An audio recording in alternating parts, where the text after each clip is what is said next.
Hey guys, welcome back to another video, and today I wanted to talk about old school boards. So when I say old school boards is the boards that only have a single kick. So something like this, in which it only has the tail, and the nose is either flat or very minimal, where it's upraised a little bit slightly, so there's some concave to catch your foot on ollies or whatnot, and most modern renditions of old school boards will have that sort of shape, while some of the more old school designs still use the original molds from their years, such as like the 80s or so. But I'm just going to consider them the same exact thing because they pretty much are. And any board that's shaped that isn't considered like a normal popsicle standard shape also applies to what I'm talking about. So people that have been watching this channel for a while may have noticed that I prefer to skate the old school shapes much more than the normal standard popsicle shaped boards. And this is a 40-year-old design. This was released back in the 80s, and there were so many much more better options out there for practicality and performance relating to the popsicle shapes.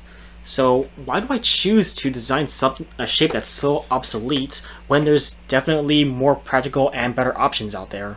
So the first point for me, I just generally find these boards to be a lot more fun than the normal popsicle shapes. And there isn't really a reason why I can provide for this sort of thing. Whenever I just step on a board, I just feel like I have way more fun on the old school shapes. And whenever I go back to a popsicle shape, I will definitely progress better or like faster or whatnot. But I always start to think to myself that I really want to go back to an old school shape. And honestly, I think it just has to do with the way I skate. I'm not really into the much more modern tech era of skating with people jumping off stairs and doing rails and ledge and stuff and like all the technical flip tricks. Like I understand that's basically the modern scene nowadays, but it's just something that's never really appealed to me. But it's also a skill issue. So yeah, I just really find them to be a lot more fun, and it's not something I can really explain, but it's just something that you have to try it for yourself, and then you might see what I mean. But maybe these other reasons might explain why I find boards like these to be a lot more fun. So the second one is just, I find that it really makes the skater and the brand itself stand out a lot more. So I'm sure you've already heard how like you can make a skateboard brand any day, like anyone can do it, just make some sort of graphic and then just send it off to some wood shop. And unless that graphic is just really strong or how you have really strong marketing, that brand isn't really going to go anywhere. It's just going to look very generic. So if you don't have that, your brand's really not going to stand out and be successful. And that's where those really funky weird shapes come through. So let's take Welcome Skateboards for an example. When you think of Welcome or hear about Welcome, I wouldn't say that the first thing that comes to mind is like a team writer or the graphic. Generally, most people are going to think about the shapes that they provide. And yeah, they aren't old school by any means, but they're just really nice, fun, funky shaped boards. And they do perform like normal popsicle shapes, but just difference of providing like a different shape that's just not a popsicle really made that brand stand out and become successful. And along the way they got strong team writers and a really nice brand image. But I really don't think that if they didn't do those shaped options and just stick with the normal popsicle shapes, they wouldn't have stood out and have been successful as they are today. And then there's also the older brands like Powell Peralta. When you think of Powell Peralta, you're probably going to think about their old school shapes and the shapes from the 80s and their team riders or whatnot skating the single kick decks. And that's just a couple examples of what I mean when I mean that it makes the brand stand out. And then as for the skaters that actually skate these boards, it's not every day that you actually see someone skating such an old design. I think the first people might think when they see someone skating this is either that they're only using it for cruising, you can't do tricks on them, or there's just some sort of bold troll that hasn't moved on from the 80s. But then that skater that's riding that board will just end up destroying the whole park with whatever they know, either being it, on the rams or being really good that they can actually do really nice technical tricks with it. Not saying that I can do that, but there are definitely really nice examples out there. The first one that comes to mind, and you might already know, would be Christopher Haight, who is on Powell Peralta. And the level that he's skating at on such an old shape from all the reissues that Powell Peralta does is completely insane. And I've actually seen him skate in real life one time, and it's basically exactly how his media shows it on Instagram and YouTube or whatnot. Like obviously he doesn't get it first try all the time, just like anyone else that skates. but it is to that extreme level where it's like, how is that even possible on such an old shape? And it really just adds to his whole overall style, and definitely adds to a whole sense of personality, which I feel like is uncommon in the modern skate scene, because a lot of people are just trying to emulate what's hot at the moment. Now, another reason for me for skating these is that certain tricks for me look better. Now, it's just all personal opinion at this point, but I just feel like the tricks where you like grab your board, so like bonuses, beam plants, backside frontside airs, all of that sort of stuff, they just look way better on such an older design.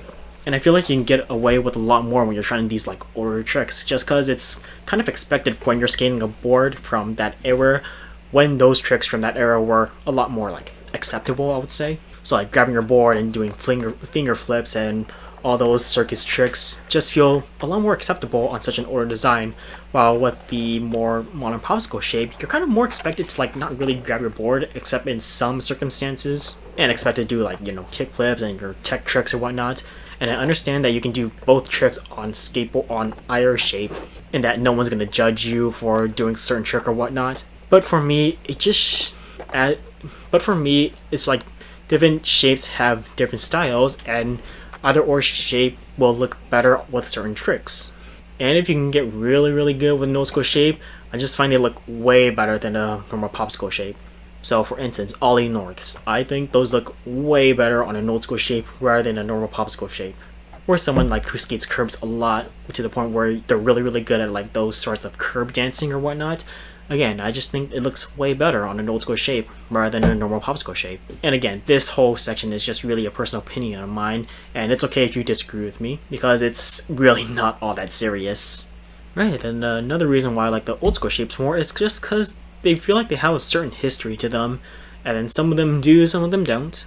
But when you open up some sort of catalog or website or whatnot, when you look at like certain different shapes from the past history, you can see that there is a definite progression from what skateboards started out, and then how they slowly progress into the ones that we have today. And then I find that the shapes from like the 80s and maybe the early 90s, those had the most personality out of all the shapes that I've seen, where it wasn't just, you know, we call it a pig shape nowadays, where it's just like giant big tail, tiny little nose. But there's a whole variety of shapes that were on the market back then. So yeah, you got that pig shape, but then you also have the Aaron Murphy shape from Dogtown. You have stuff from Powell Peralta that was coming out really nicely. Then there's stuff from Black Label, New Deal, Madrid, Santa Cruz, Veriflex, Vision, and so much more brands that just offered like a lot of different shapes. And you know, practically they probably all just did the same thing, you know, skate really nice or whatnot. But some of them did have some practical purposes, or just wanted to like stand out a lot, like the Schmidt Sticks ripsaw shape. Now I know that for the Hisoi's hammerhead shape, he had it done specifically to where it would give him advantages over some tricks, like make it easier to grab or whatnot. And I'm sure some other shapes did that as well, although I can't really find definite like writing about that. If you see on the Aaron Murphy Dogtown shape, you'll see how the shape actually works together with the graphic. So where on the sides with the little divots in them as it goes down, you'll see that there's like finger bones on there to show where you're supposed to grab for like certain tricks. And that also brings me on to the next point about like graphics. I generally just find the graphics on old school shapes to have a lot more personality and just to be better and more memorable overall than modern offerings. And that's no disrespect to the artists of today that make the skate graphics that we know of. So that brings me on to my next point, which is the graphics. So I generally find that from the older brands and the old school shapes, they have a lot more personality and just look a lot better than the modern skateboard graphics that we have nowadays. And I don't mean any respect to the skate artists that make the graphics that we see today. But you'll find that a lot of the graphics actually tell some sort of story or relates back to their previous graphics or their predecessors. So you see the one on the wall I have with the John Lucero Black Label bars. So what's the meaning behind that one? So that one actually tells a story, but it doesn't make sense unless you actually know like the predecessors or the descendants of that graphic that really just tell like a little story. And it's nothing too deep or whatever, but it's just kind of a thing where it's like, if you know, you know. So if anyone knows about this topic more than me, please correct me in the comments. But John's first graphic was on Madrid, which it was like a little Joker coming out of the box. And that one he actually drew himself, and then he started drawing his own graphics. And then as, you know, the years progressed on, I think this one actually comes from a Schmidt Sticks graphic. So it starts off with the bars, then it has the guy with the eyes holding onto the bars, then breaking out of the bars is the Joker, or yeah, the Joker from his previous graphic on Madrid. Then I believe the next one is the Joker actually fully out of the bars, wearing like, you know, the prison suit with the black and white stripes and with an 8-ball around his leg. So, you know, that's just a little funny little story of the Joker just breaking out of the bars that's on that graphic. And then you also have the Rob Scop Santa Cruz graphic. So I think the most known one is going to be the where it has the arm coming out of the target, or the screaming face guy. But if you actually look at the progression of that graphic, it shows that it's a whole monster guy breaking out of that target. Just starts with the arm, then he slowly comes into view as that graphic progresses, until he's screaming directly into the face of the viewer. And I think that one also progresses to where it's just his eye, like being really, really big, like he's looking down at that viewer. And I just think stuff like that is just super neat. Then you have the graphics that actually relates to the personality of the skater. So I think the best known one of this is going to be Powell Peralta. So one example of Powell Peralta is Per Willinder's graphic. So why is it a skull with a, you know, Nordic Viking helmet? Well, that's because Per's Swedish, and then VCJ, the creator of that graphic, wanted to really pull in from his country's roots, and Sweden is a Nordic state.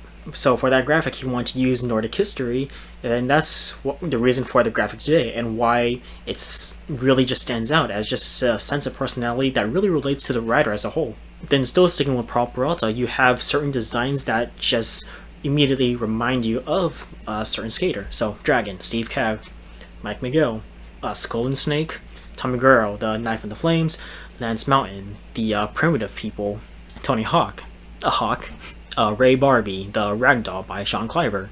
Then moving on, you have Jeff Grosso, so the Ragdoll doll thing, I don't know the proper name for it. Ricky Barnes of Black Label, words that character, I honestly don't know the proper name for it. Then you got Jason Jesse with Poseidon, Jeff Kendall, which is either going to be that snake that's attacking that rat, or it's going to be the guy holding the orb.